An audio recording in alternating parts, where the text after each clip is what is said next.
In a world torn between light and shadow, three unlikely allies face an ancient evil. Bound by fate, they must navigate betrayal, mystery, and deadly magic. Welcome to Forgotten Realms, conflict in the shadows, where the stakes are life, death, and destiny. My back burned with each movement, as if the skin was tearing itself apart in a slow, agonizing effort to heal. I tried to shift, wincing at the tug of raw flesh. "Be careful moving around," Craig's voice cut through the haze, and I forced my eyes open. He was coming toward me, holding out a flask. "Here, drink. It's water. It'll help." I took the flask without a fight, too weak to argue, and too desperate to care. My mouth felt like sandpaper, so dry I was surprised my tongue hadn't cracked in two. The water slid down my throat, bringing a momentary relief. "Thanks," I managed to gasp, grateful despite the circumstances. He nodded and helped me sit upright. A sharp pain flared across my back, and I bit down on my lip to stop myself from crying out. "What happened?" I asked, blinking to clear the fog in my head. Craig scoffed, settling down across from me. "Aside from you almost dying because you didn't listen to me, a lot." I scowled but followed his gaze toward the fire where Katlyn lay unconscious. Her wrists and ankles were bound, but she was close to the fire to keep warm. The sight of her, motionless, unsettled me. What are you doing?" Craig didn't answer immediately, his eyes flickering between me and Katlyn. Finally, he sighed. "We need to talk." "Obviously," I muttered, trying to reach around and assess the damage to my back, though each touch sent shockwaves of pain through me. "Did you both save my life?" He shrugged, leaning back, eyes cold. "Thank Katlyn for that. I was going to leave you." His words stung, but I forced myself to hold out a hand, hating the vulnerability of the moment. "Then I owe her a debt." Craig's lips twitched with something that might have been amusement. "How about you just forget the bounty on my head? We have bigger problems. You know, like the killer plague?" I wanted to deny it, brush off his warnings, but the image of that thing, the monster that nearly tore me apart, flashed before my eyes. It had come for me, and it had been all too real. "How did it?" I began, but Craig cut me off, his voice grim. "You believe me now, don't you?" I nodded slowly. Yes, I believe you." He barked a laugh, harsh and short. "Well, that's a first. Could you say that again? Just so I know I'm not dreaming?" "Don't push your luck, half-breed," I grunted, pushing to my feet with a groan. My body ached, each muscle tight and unyielding, but I forced myself upright. I gestured to Katlyn, a knot of unease tightening in my chest. "What happened to her?" Craig hesitated, his eyes darkening as he reached into his pocket. The scent hit me before I saw what he held, a shard of glass, ancient and dangerous, humming with power. "She grabbed onto this and started to shift, while still wearing that bracelet," he explained, his tone uncharacteristically serious. Instinctively, I reached for the shard, but he jerked his hand back. "Nope, not letting you touch this thing. I don't need you going crazy and trying to rip my head off too." The shard pulsed in his hand, its energy old, far older than anything I'd encountered in a long time. I breathed in deeply, the scent of the magic clinging to it heavy and suffocating. "What is that?" Craig shrugged, flipping the shard over in his hand.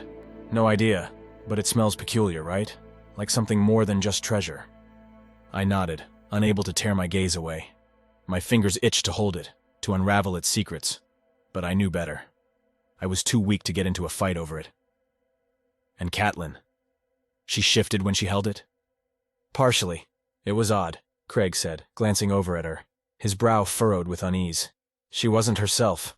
I knocked her out to get it away from her." I moved closer to Katlyn, crouching down beside her. Her face was still, save for the slight rise and fall of her chest. I studied the bracelet on her wrist.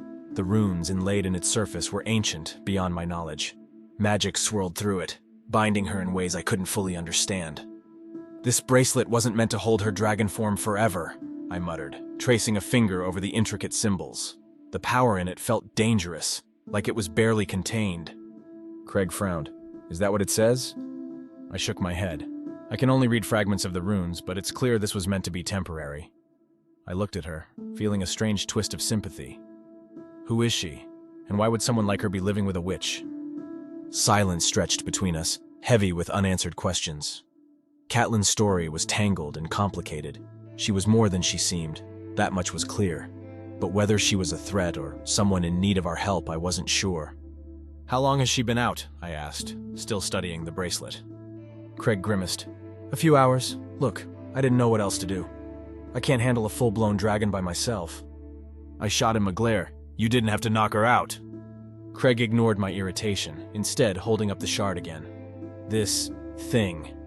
I found out about it through some old text in the demon archives before I got kicked out.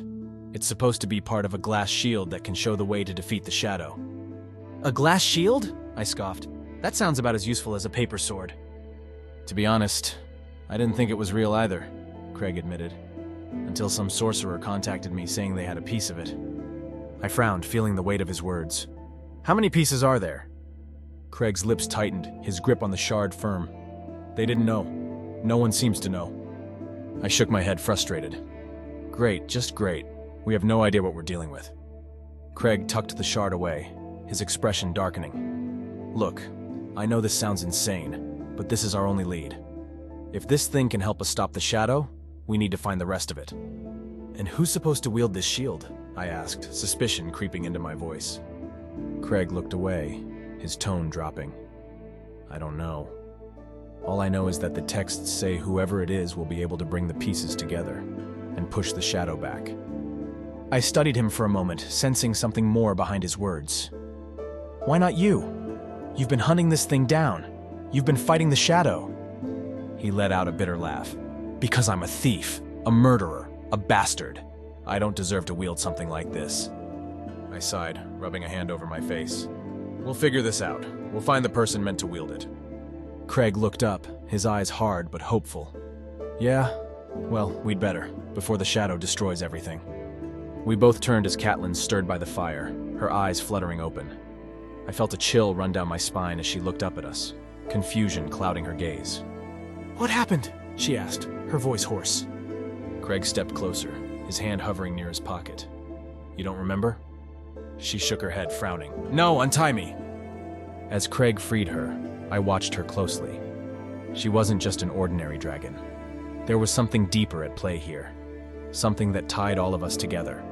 And if the shadow was coming for her, it wouldn't be long before it came for the rest of us too. The shadow is rising and time is running out. Will they find the ancient shield in time, or will darkness consume them all?